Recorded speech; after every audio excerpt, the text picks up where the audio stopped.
సమ్మక్క సారమ్మ గుడి నిర్మాణాన్ని అత్యంత భావోద్వేగ బంధంతో చాలా బ్రహ్మాండంగా నిర్మిస్తున్న సందర్భంగా మరి జాతర కూడా గుడి నిర్మాణం అవుతుంది. మరి జాతర ఉంది, కుటుంబ సమేతంగా వచ్చి మొక్కులు చెల్లించుకొని మళ్ళీ మేడారంలోనే జాతర కూడా సమ్మక్క సారమ్మ తీసుకొచ్చి ఆ 4 రోజుల జాతర మహాఘట్టం ఘనంగా నిర్వహించుకునేందుకు ముందు ఇక్కడ మొక్కులు చెల్లించుకోవడం జరిగింది.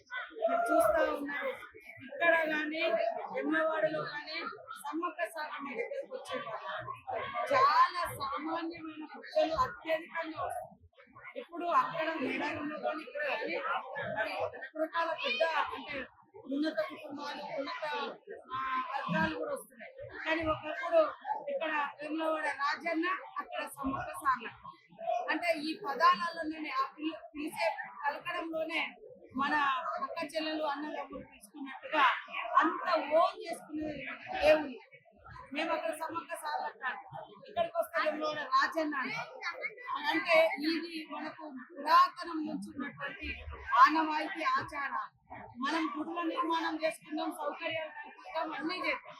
కానీ పూజించే విధానము, పిలుచుకునే తీరు, ఆ విశ్వాసాలు అవన్నీ మాత్రం భద్రంగా కాపాడుకొని భవిష్యత్ తరాలకు ఇవ్వాలి. గతంలో మరి గత ముఖ్యమంత్రి గారు ఇప్పుడే పెళ్ళైందని చెప్పిండ్రు, కానీ ఏటా 100 కోట్లు పెట్టేస్తామన్నారు. కానీ ఎందుకో వాళ్ళు విస్మరించే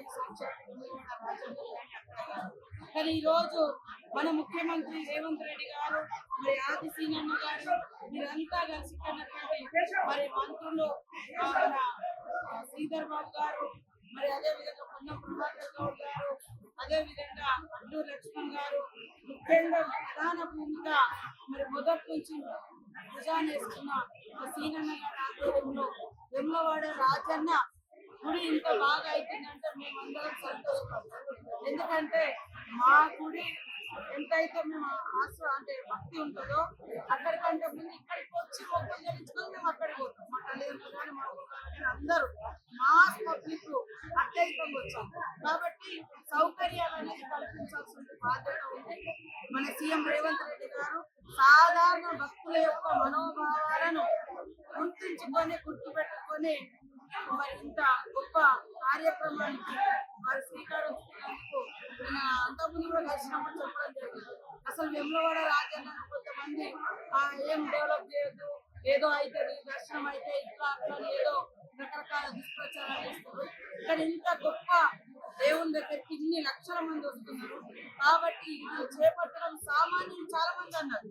అసలు ఇన్నేళ్ళు ఎదురు చూసడం మనం ఈ గుడి నిర్మాణం కావాలని మా వరంగల్ కానీ మా దగ్గర కానీ మేడారం అవుతుంది. మేడారం కంటే ముందు ఇక్కడ కూడా స్టార్ట్ చేయడం. మేము వాస్తవంగా మేడారంలో ఫస్ట్ గద్దెల మార్పుడే అనుకున్నాం, చిన్న పని అనుకున్నాం. కానీ చిన్న పని కూడా చాలా భావోద్వేగము, మరి విశ్వాసం, భక్తి, పూజారుల వాళ్ళ అనుమతి ఇవన్నీ తీసుకోవాలంటే భయపడ్డాం. కానీ పూజారులు అనుమతించినాక ముఖ్యమంత్రి గారి దగ్గర తీసుకెళ్ళి ఇట్లా చిన్నగా మార్పులు అనుకుంటున్నాం అంటే చేస్తే బ్రహ్మాండంగా చేసుకోండి, మీకు ఏం నిధులు కావాలో చేస్తా. 1000 ఏళ్ళు వాళ్ళ చరిత్ర 1000 ఏళ్ల క్రితంలో స్టార్ట్ అయింది. మరో 1000 ఏళ్ళు ఉండేటట్టుగా కూడా మీరు నిర్మాణాలు చేసుకోండి, మాకు అభయస్థం ఇస్తూ అన్ని రకాలుగా సపోర్ట్ చేసి రేపు 18వ తారీఖు నాడు అక్కడికే వచ్చి అక్కడే క్యాబినెట్ నిర్వహించి అక్కడే మంత్రులు, ఎమ్మెల్యేలు కూడా ముందస్తులో వచ్చి బస చేయడం. పొద్దున 19వ తారీఖు నాడు ఉదయమే మరి గుడి పునర్నిర్మాణం అయినటువంటి గుడిని కూడా ప్రారంభించడం జరుగుతా ఉంది. ముఖ్యమంత్రి గారు, మా క్యాబినెట్ మంత్రులు, మా ఎమ్మెల్యేలు, ప్రజాప్రతినిధులు అందరికీ, ఆల్ పార్టీ ప్రజాప్రతినిధులు కూడా మరి ఎమ్మెల్యే అసెంబ్లీలో అందరికీ కార్డ్స్ పనిచేయడం జరిగింది. మీ ద్వారా కూడా అన్ని వర్గాలను, అన్ని రాజకీయ పార్టీలను, అందరు ప్రజాప్రతినిధులు, ప్రజలందరినీ కూడా 19వ తారీఖు నాడు 6:30-7 మధ్య నుంచి 8 గంటల లోపు సమ్మక్క సారమ్మ గుడి ప్రారంభోత్సవం, పునర్ప్రారంభోత్సవం జరుగుతూ ఉంది. కాబట్టి అందరినీ ఆహ్వానిస్తూ ఇక్కడ కూడా తొందరగా ఈ కన్స్ట్రక్షన్ అంతా మరి సీనన్న పూర్తిగా బాధ్యత తీసుకొని ఫస్ట్ 50 కోట్లు తీసుకోవాలి, తర్వాత 100 కోట్లు, తర్వాత 100 కోట్లు తీసుకొచ్చి చాలా మంది రకరకాల విమర్శలు పెట్టినా కానీ దైవ భక్తితోటి ప్రజల గుండెలలో ఉన్న విశ్వాసాన్ని మనము మరి గౌరవించుకోవాలి, కాపాడుకోవాలనే లక్ష్యంతో మేము ముందుకు వెళ్తా ఉన్నాం. ఇక్కడ రాజన్న గుడైనా, అక్కడ సమ్మక్క సారమ్మ గుడైనా, ఇదంతా ప్రజల విశ్వాసాన్ని, నమ్మకాన్ని, వాళ్ళ భక్తిని కాపాడే బాధ్యతగా మేమందరం కూడా ఈ గవర్నమెంట్ మరి సీఎం గారు రేవంత్ రెడ్డి గారు బాధ్యత తీసుకొని పనిచేస్తున్నందుకు, నిధులిస్తున్నందుకు ప్రత్యేక ధన్యవాదాలు తెలియజేస్తా ఉన్నాం. రాబోయే కాలంలో కూడా గోదావరి పుష్కరాలు బాసర టు భద్రాచలం దాకా గోదావరి ప్రవహిస్తా ఉంటది. దాని మీద కూడా మాకు ముఖ్యమంత్రి గారు ఇప్పుడు మన వరంగల్ జిల్లా, ఉమ్మడి వరంగల్ జిల్లాకు వస్తే ములుగుల్నే 100 కిలోమీటర్స్ గోదావరి ప్రవహిస్తుంది. మేజర్ కరీంనగర్ అటు వరంగల్లో ములుగు ప్రాంతం. సో ఇదంతా కూడా డెవలప్ చేయాలని వారు ఆలోచనతో ఉన్నారు.